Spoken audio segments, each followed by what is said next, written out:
베이징에서 10년 동안 기술을 연마했는데 이제 그 경력 때문에 너무 늙었다는 말을 듣는다고 상상해보세요. 오늘은 소년된 밀레니얼 세대에게 나이가 장벽이 되는 중국의 무자비한 35세의 저주를 정면으로 파헤쳐봅니다. 힘들게 쌓은 경력이 하루아침에 저주로 변한 인터페이스, 디자이너 한 씨와 같은 실제 사례에 대해 이야기해보려고 합니다. 치열한 경쟁이 벌어지는 취업시장에서 중국 고용주들은 엄격한 연령 제한을 두어 10년 동안 기술을 연마한 인재를 배제하는 경우가 많습니다. 여기에 더해 중국 여성들의 상황은 더욱 심각해집니다. 세 자녀 정책이 시행되면 오랜 직장 내 차별이 더욱 심해져 많은 유능한 전문가들이 선택의 폭이 좁아질 수 있습니다. 34세의 한 씨는 단순히 숫자에 맞서 싸우는 것이 아니라 뿌리 깊은 편견에 맞서 싸우고 있습니다. 10년의 경력에도 불구하고 수백 건의 지원서를 냈지만 면접 기회는 단 4번뿐이었습니다. 이는 고립된 사례가 아니라 광범위한 트렌드의 징후입니다. 기술 및 기타 급변하는 산업의 고용주들은 젊음이 곧 적응력과 비용 절감으로 이어진다고 생각합니다. 무한한 에너지와 최소한의 가족 의무를 중시하는 문화에서 신입사원을 채용하는 것이 비용도 저렴할 뿐만 아니라 안전한 선택이라고 생각합니다.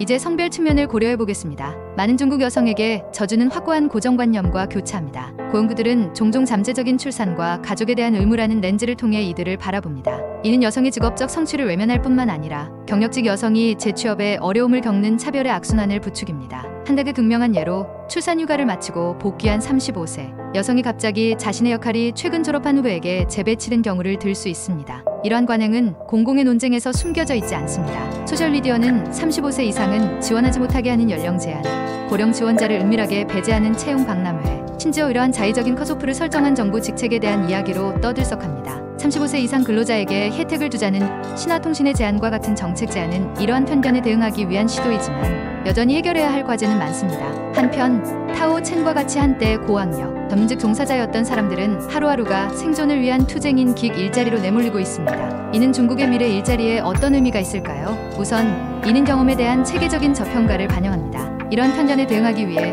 고급 학위를 추구하는 밀레니얼 세대가 늘어나면서 역설적으로 취업, 시장 진입이 늦어져 차별의 악순환이 더욱 가속화되고 있습니다. 그리고 미국 경제가 팬데믹 이후 회복세를 찾아가는 과정에서 실업률은 여전히 시급한 문제로 남아있습니다. 35세의 저주는 단순히 기발한 용어가 아니라 사회적 압박과 정책이 사람들의 삶을 얼마나 뿌리 깊게 변화시킬 수 있는지를 극명하게 보여주는 사례입니다.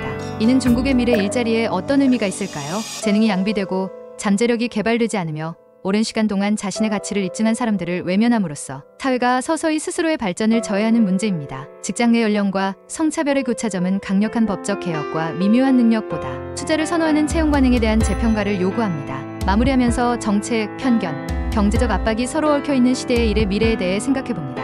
숙련된 전문가들이 이처럼 무자비한 장애물에 직면한 상황에서 의미 있는 변화가 시스템을 뚫고 나올 수 있을까요? 인재를 보호하고 모두에게 공정한 경쟁의 장을 보장하기 위해 어떤 조치를 취해야 할까요? 환경 이야기는 여러분의 후원으로 만들어지고 있습니다. 여러분들께서 후원하신 금액은 녹음, 편집, 콘텐츠 제작에 소중하게 쓰겠습니다.